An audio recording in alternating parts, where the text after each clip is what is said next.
Si tu possèdes cette calculatrice, tu pourras, en la manipulant un peu, jouer à Mario. 12 niveaux et même un boss de fin qui s'offre à toi. Et crois-moi, tu pourras y passer beaucoup de temps. Le gros fils de...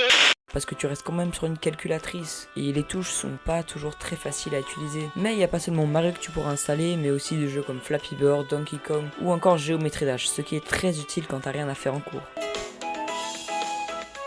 Il y a plus de 200 jeux Mario qui sont actuellement sortis et il n'y a aucune timeline officielle donnée par Nintendo, comme par exemple celle de Zelda. Mais les fans les plus courageux ont quand même réussi cet exploit. Car oui, c'est peut-être logique que Yoshi's Island soit le premier, mais pour placer tous les Mario, c'est très difficile. La majorité ne place quand même pas les jeux comme Mario Tennis, Mario Kart qui n'ont aucun rapport avec l'histoire de la licence. Il existe aussi plusieurs subreddits qui y sont dédiés et si vous avez du temps, je vous conseille vraiment d'aller voir car c'est vraiment très intéressant.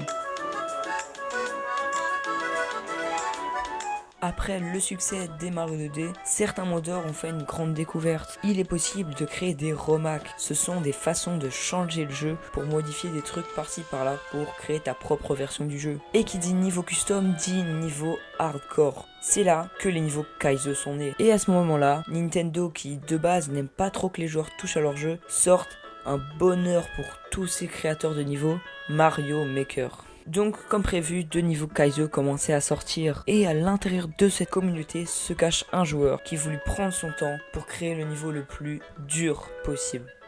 7 ans. 4360 heures de jeu. C'est le temps que Braydon, le créateur, prendra pour finir le niveau. Et le niveau n'était pas seulement dur, mais à chaque fois qu'il trouvait que le niveau devenait trop facile, il le rendait encore bien plus difficile. Je vous conseille d'aller voir cette vidéo qui documente toute l'histoire du niveau et aussi d'aller voir la chaîne du créateur, les deux seront en description.